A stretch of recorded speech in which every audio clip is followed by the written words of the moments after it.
জাতীয় নাগরিক পার্টি এনসিপির যুব সংগঠন জাতীয় যুব শক্তির 134 সদস্যের পূর্ণাঙ্গ কমিটি প্রকাশ করা হয়েছে।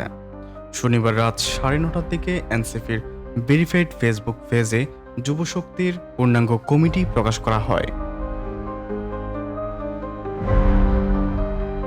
এনসিপির সদস্য সচিব আখতার হোসেন ও মুখ্য সমন্বয়ক নাসির উদ্দিন পাটোয়ারি এই কমিটির অনুমোদন করেন।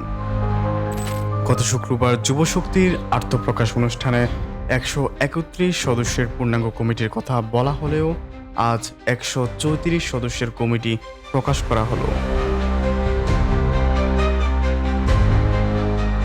যুব শক্তির কমিটিতে আহ্বায়ক পদে তরিকুল ইসলাম, সদস্য সচিব পদে জাহিদুল ইসলাম ও মুখ্য সংগঠক পদে ফরহাদ সোহেল মনোনীত হয়েছেন।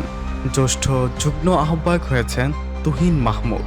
জ্যেষ্ঠ যুগ্ম সদস্য সচিব পদ পেয়েছেন ধুতি অরণ্য চৌধুরী ও নাহিদা বসরা।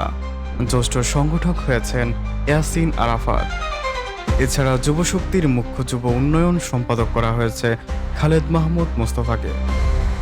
সাংগঠনিক পূর্ণাঙ্গ কমিটিতে 8 জনকে যুগ্ম আহ্বায়ক, 13 জনকে যুগ্ম সদস্য সচিব, 2 জনকে যুগ্ম যুব উন্নয়ন সম্পাদক ও 103 জনকে সংগঠকের পদ দেওয়া হয়েছে। গত শুক্রবার রাজধানীর গুলিস্তানে যুব শক্তির আনুষ্ঠানিক আত্মপ্রকাশ হয়। সেখানে যুব শক্তির ঘোষণাপত্র পড়ে শোনান সংগঠনের আহ্বায়ক তরিকুল ইসলাম। এতে বলা হয়, যুব শক্তি জুলাই গণঅভ্যুত্থানেরই ধারাবাহিকতা। ঘোষণাপত্রে যুব শক্তি আরও বলেন, তাদের প্রধান দাবি হলো নতুন রাজনৈতিক বন্দোবস্ত ও নতুন প্রজাতন্ত্র।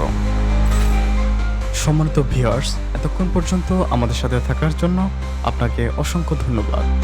আপনি যদি আমাদের চ্যানেলটিকে সাবস্ক্রাইব করে না থাকেন তাহলে এখনই সাবস্ক্রাইব করুন এবং ফেসবুক পেজকে ফলো দিয়ে রাখুন।